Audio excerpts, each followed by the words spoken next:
Parents, how did the system fail your child? I was working late when I got a call from my babysitter telling me my 8-year-old daughter wasn't home yet. It had been 2 hours since school ended, so I called the school immediately, but I was told they knew nothing.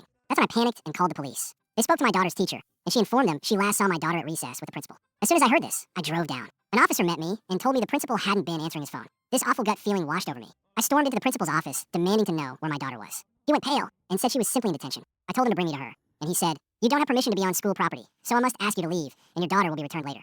The officer with me informed him that my daughter had an Amber Alert out, and if he didn't share her location, he'd be hindering a police investigation. He said he'd be right back, but the officer insisted we go with him. Well, that's when the principal freaked out. He started bargaining with the officer, saying there was no need to do that, but the officer insisted. Eventually, he took us to the gym and unlocked the sports closet, and inside that small space, I saw my claustrophobic daughter curled up in the corner crying. As soon as she saw me, she ran into my arms. "Daddy, I didn't mean to. It was an accident." I just hugged her so tight, telling her she was safe. She said she didn't mean to take the principal's baseball and mess up the famous man's name on it. She didn't know a baseball could be so special. Long story short, I took the principal to court while he tried to sue me for destruction of property. I got him fired and a $30,000 payout.